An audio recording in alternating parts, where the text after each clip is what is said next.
You can almost hear it. The rain. Soft at first, then heavier, beating against the window panes like knuckles demanding to be let in. A clock chimes twice. The sound rings through the grand Rutherford house like a warning bell. And then, a scream. High, shattering, ripping through the stillness like glass underfoot. Doors fly open. Slippers slap the polished floor. A candle tips. Footsteps crash down the staircase. The parlor is chaos. Mrs. Rutherford stands frozen in her nightgown, her hand covers, her mouth trembling. At her feet, a crumpled linen wrap soaked in red, a shattered tea tray. Porcelain pieces scattered like bones. In the center of it all, like the eye of a hurricane, stands Caroline, their only daughter. She doesn't scream, doesn't speak. She just stands there, soaked in sweat, her hair matted to her face, her nightgown clinging tight. But it isn't the blood that silences the room, it's what's beneath the nightgown, the unmistakable roundness, the truth too swollen to hide. Caroline Rutherford is pregnant, and she is only 16. Her father, Henry Rutherford, storms into the room seconds later. He sees the mess, sees the linen, sees her, and then, his voice, ragged. What is this? But she doesn't answer, because the answer is already coming, dragged in by two overseers, barefoot and bruised, is Elijah, the stable boy. One side of his face is split open, his lip is bloodied, his shirt is torn at the collar, his wrists are bound with hemp cord so tight his fingers twitch from lack of circulation, and yet, he doesn't hang his head. He looks straight at her, straight at Caroline. She gasps when she sees him, takes one step forward, stops. Mrs. Rutherford screams again, but not in fear this time. In shame, the room becomes a storm. Questions are hurled, commands are shouted. A glass crashes into the wall. Elijah is struck across the temple and shoved to the floor. And all the while, Caroline doesn't move. She just stares at the man they're calling a criminal, a disgrace, a beast. But her eyes say something else, something unspeakable, something undeniable, love, or perhaps defiance. And it burns through the lies that held this house together for so long. Imagine witnessing that moment.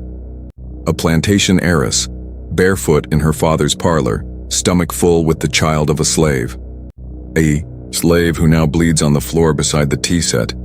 The rules have been shattered, the boundaries crossed, and someone will have to pay. Because in a place like this, in a family like this, the only thing more dangerous than truth is who dares to speak it. How did a girl raised in silk fall for a boy born in chains? And what cruel justice now awaits them both? By sunrise, the Rutherford estate looked undisturbed. The dew glistened on rose petals. The butler reset the porcelain cups. The silver was polished to mirror shine. Servants moved briskly through the halls, pretending not to notice the tension in the air, or the dried blood on the front steps. The parlor had been cleaned, the broken tea tray swept away, the linen removed, the carpet scrubbed where Elijah had bled. Only the silence remained, thick and unnatural. Breakfast was served as always. Mr. Rutherford sipped black coffee with shaking hands. Mrs. Rutherford barely touched her spoon. Caroline did not come downstairs. No one dared speak her name. But outside, just yards from the dining room windows, the world told a different story. The slave cabins sat in a line like broken teeth. Sagging wood, rusted hinges, smoke curling from crooked chimneys. The air out there wasn't perfumed with rose water like it was in the mistress's dressing room. It stank of damp hay, old sweat, boiled roots, and soot.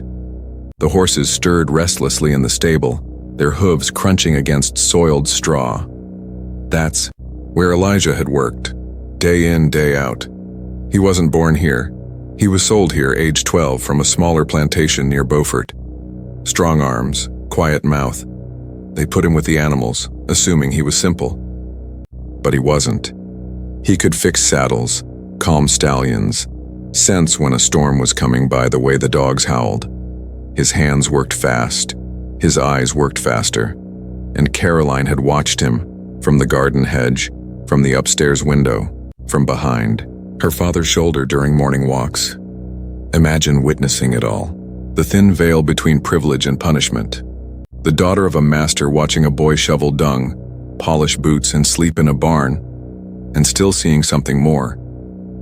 Caroline's room was lined with satin wallpaper, crystal perfume bottles, and imported French shoes. She wrote in a diary bound with peacock feathers. Her bed could hold 4 people. Elijah slept on a pile of straw. Rats sometimes chewed through his blanket. Yet in those early stolen moments between them, neither spoke of beds or barns. They spoke of the moon, of books, of wanting more. She asked him once if he believed in God. He said, "I believe in mornings." She smiled at that. But smiles don't survive long in a place like this, because once the whispers began, nothing was safe. The cook noticed Caroline skipping meals. The mistress spotted her pressing a hand to her stomach in the mirror, and one of the housemaids claimed to have seen her slip into the stable one night with a lantern and a letter. They pretended not to notice, until they couldn't anymore. And now Elijah was gone, dragged into the cellar, unseen, unspoken, and Caroline, locked in her room, guarded. Even her mirror had been taken down. What kind of house dresses itself in roses while hiding rot beneath the floorboards? What kind of father spends more time polishing silver than listening to his own daughter cry? The Rutherford Estate was not unique. There were hundreds like it across Georgia, the Carolinas, Virginia, where cruelty hid behind classical columns and piano music, where slaves served tea to the very people who would one day hang them, where white daughters were raised to be assets, not women. But this was different, because the rot had reached the surface, because a pregnancy could not be hidden, because this time, the lie had grown a heartbeat. And what happens when a lie becomes flesh?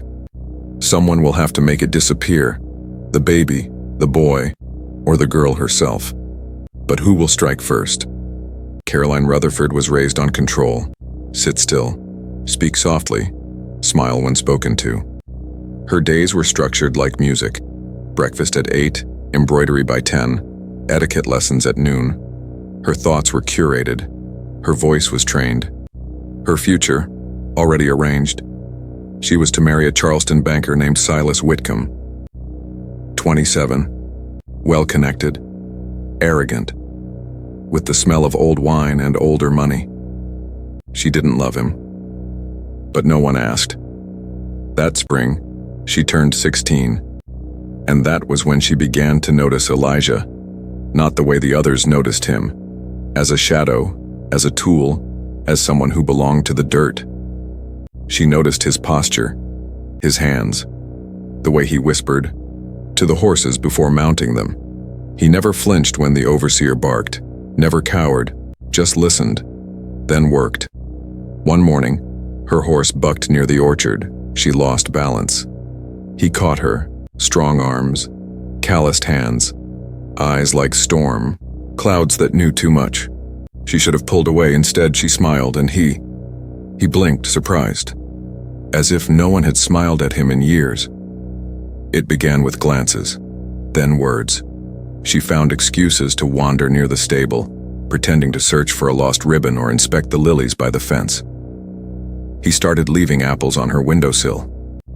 Once, a note carved in wood. "You looked free in the wind." She kept it under her pillow. But love in that world was not gentle. It was a risk. They met only at night, in the shadows, in the hayloft above the stalls, where the smell of sweat and horsehair mixed with nervous breath and silent longing. They never said the word love out loud, because saying it would make it real, and real things in this world were punishable. Still, they dreamed. She told him about books she'd read, stories where girls ran away and built lives in cities where no one knew their names. He told her about his mother, sold when he was 8. His brother whipped to death at 16. She cried at that. He didn't. He had no tears left. He told her they should run. "There's a train line north of the bluff," he whispered. "If we can reach it." She shook her head. "I'm not afraid to stay," she said. "Not if you're here." That was the first lie she ever told him, because she was afraid. Afraid of what her father would do. Afraid of the fire she'd lit with one act of defiance, and soon, that fear grew inside her. Literally, missed cycles, sickness, a swelling belly that corsets could no longer hide.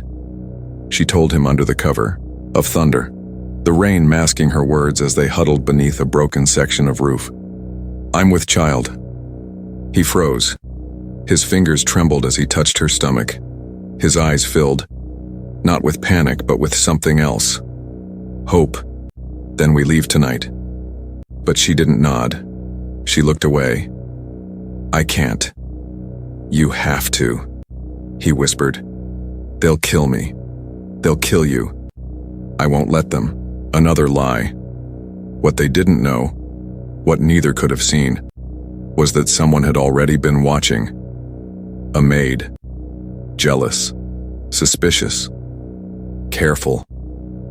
She'd followed Caroline once, saw the movement in the loft, heard the laughter, and she'd already told the mistress, not because she wanted to destroy them, but because she had to survive. In that house, you were either the one whispering or the one being whipped. The mistress didn't believe it. Not at first. But once she found the diary, the one with petals between its pages and Elijah's name scratched in dozens of corners, the silence shattered. She didn't scream. She planned.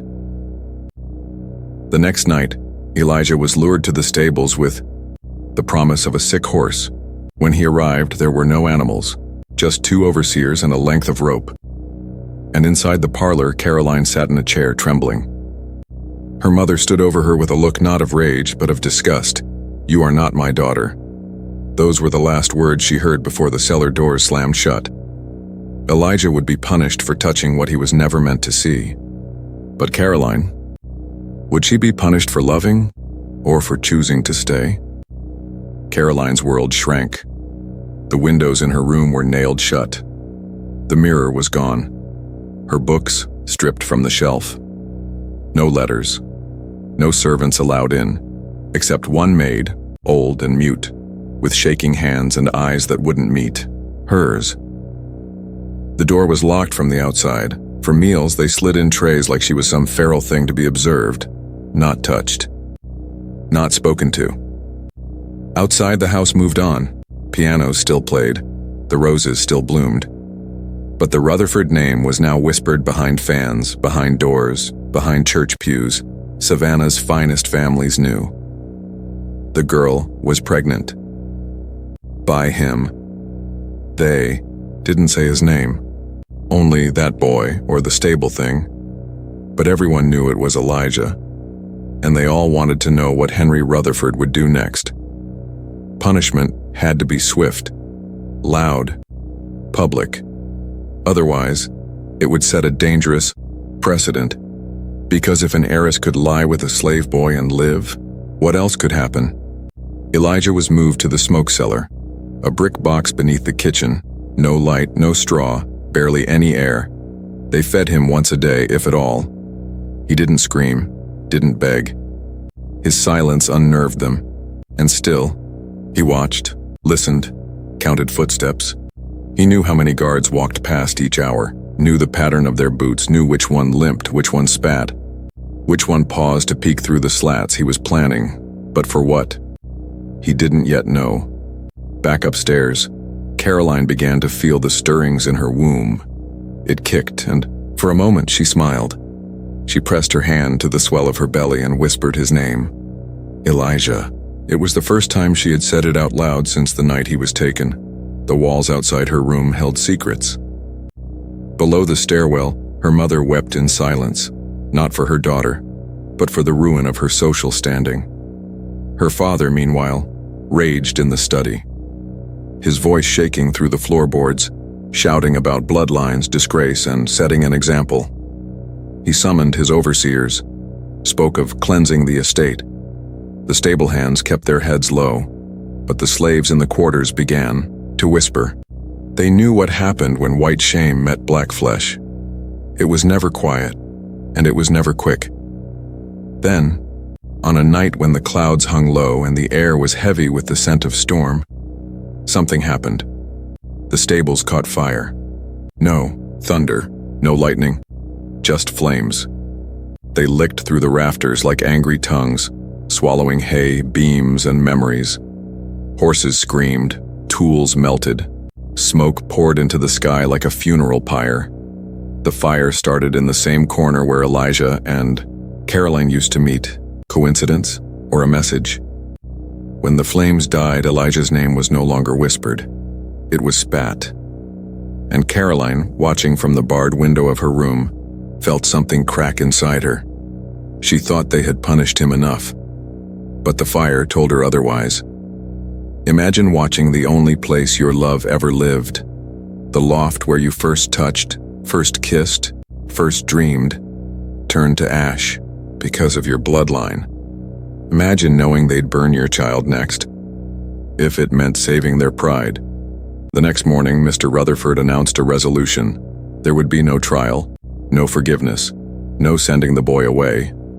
The family would handle it internally. He was to be made an example. No more whispers.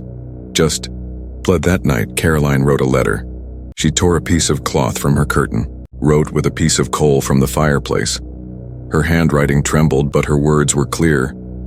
I tried to be still. I tried to be silent. But they are going to kill him.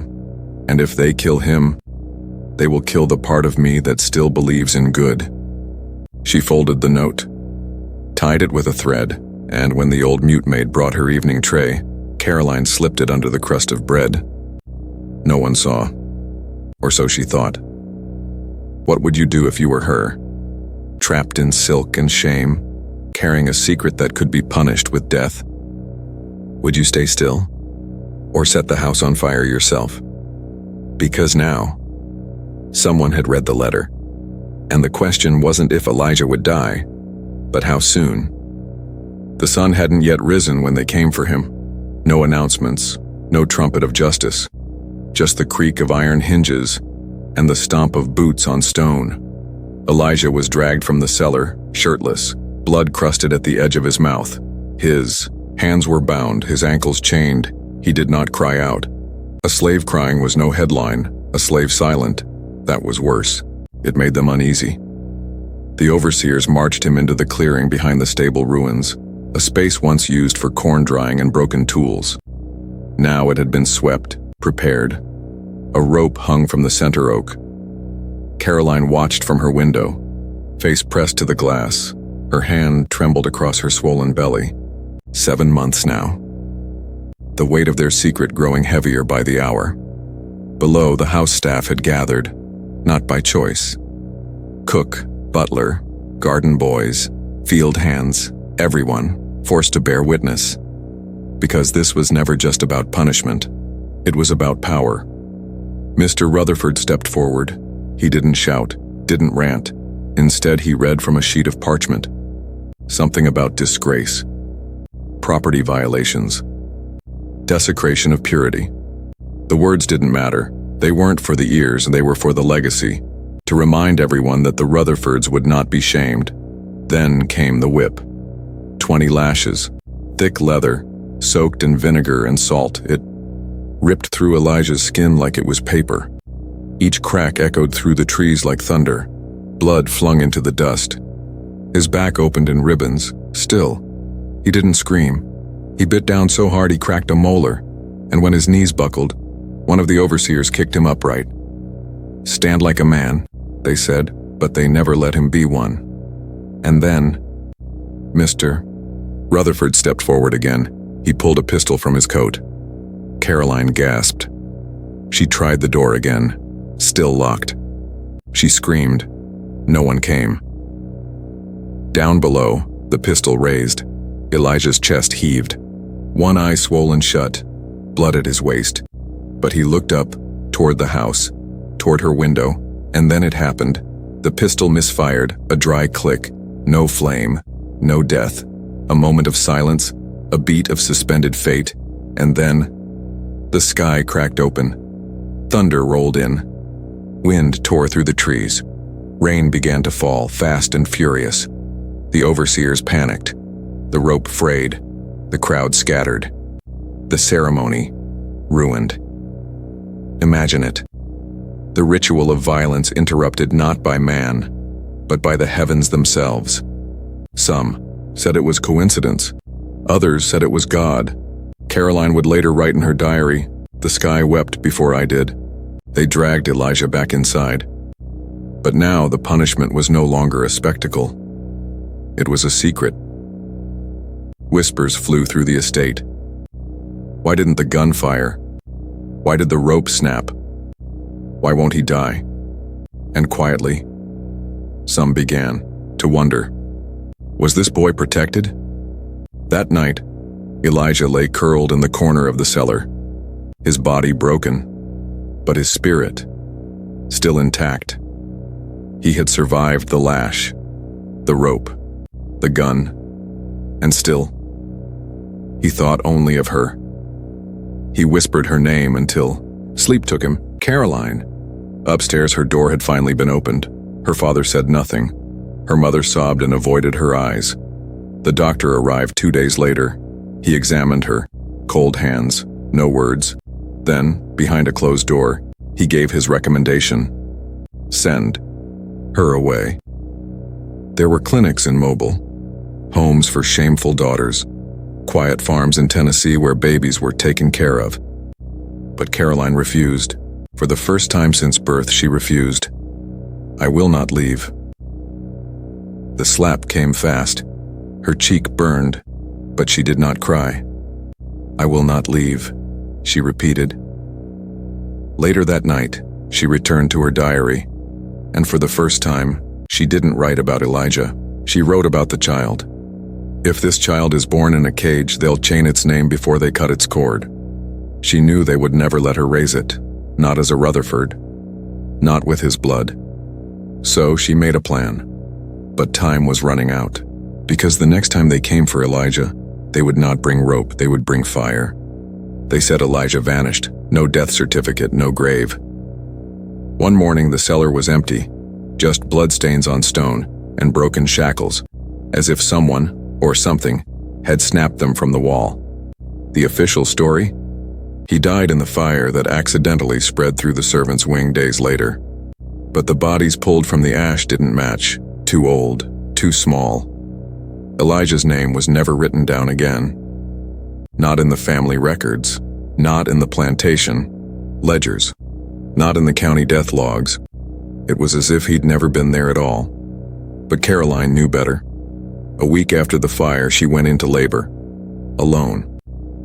No doctor, no nurse, only the old mute maid and the sound of thunder in the distance. It lasted 9 hours, 9 hours of sweat, blood, silence, and when the baby finally arrived, a boy with wide eyes and skin the color of rebellion, she didn't cry. She just stared at him, as if daring the world to touch him. They let her hold him for 10 minutes, then took him away. She never saw him again. The Rutherford family made quiet arrangements. The child was given to another plantation, or so they said. Some say he was passed to a free black family in the north. Others whispered he was drowned in the swamp that same night. But Caroline, she felt he was alive. She wrote his name in her diary every week for 5 years. Elijah James Rutherford, the name that could never exist. She never married. Silas Whitcomb withdrew his proposal before the season ended. The other suitors followed. At dinners, she was introduced with polite hesitation, never as Caroline, only Miss Rutherford, and always with a faint whisper behind her. That one.